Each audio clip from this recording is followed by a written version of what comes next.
নতুন দিন উপহার দেওয়ার জন্য এই প্রত্যেকটা ছেলে হাত পা চোখ নাক হারিয়েছে, কিন্তু আজ তারা সে অতীত ভুলে গিয়েছে।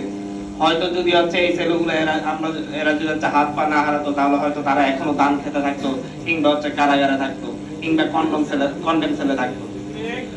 অতীত ভুলে গিয়ে নতুন ভাবে তারা সে অহংকারে মুক্ত হয়ে উঠেছে।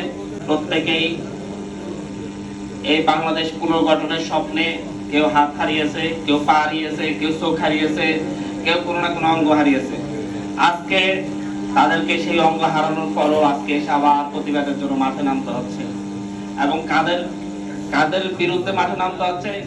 যারাদেরকে মুক্ত করার জন্য আমাদের এই লড়াই ছিল।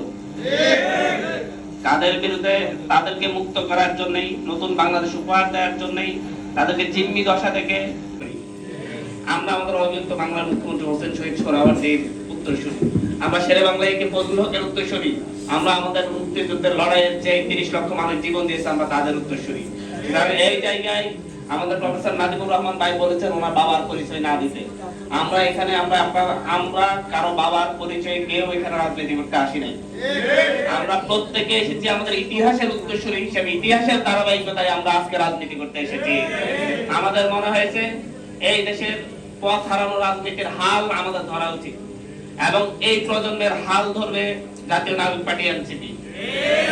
আমরা আজকে বাংলাদেশের বহু অভ্যুত্থান, বহু লড়াই, এই অঞ্চলের মানুষজন, এই বেঙ্গল ডেল্টার মানুষজন সবসময় লড়াই করেছে।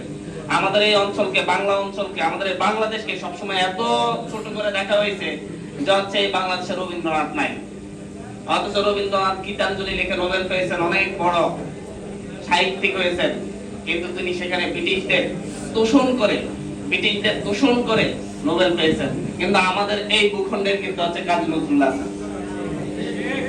আমরা বলি যে আমাদের এই ভূখণ্ডে শহীদ তিতু আছে, আমাদের এই ভূখণ্ডে শেরে বাংলাকে ফজলুল হক আছে, আমাদের এই ভূখণ্ডের হোসেন শহীদ সোহরাওয়ার্দী আছে, আজি শরীয়তুল্লাহ আছে আমাদের এই ভূখণ্ডে। আমাদের এই ভূখণ্ডের লোকজন ব্রিটিশদের তোষণ করে নাই। মঙ্গল পান্ডা আমাদের এই ভূখণ্ডের, দ্বিতীয় বাহাদুর শাহ আমাদের এই ভূখণ্ডের। আমাদের এই ভূখণ্ডের লোকজন ব্রিটিশদের তোষণ করে, মিষ্টি মিষ্টি সমালোচনা করে, লেখালেখি করে বড় বড় সাহিত্যিক হয়নি, তারা প্রতিবাদী হয়েছে, লড়াই করেছে ব্রিটিশদের বিরুদ্ধে।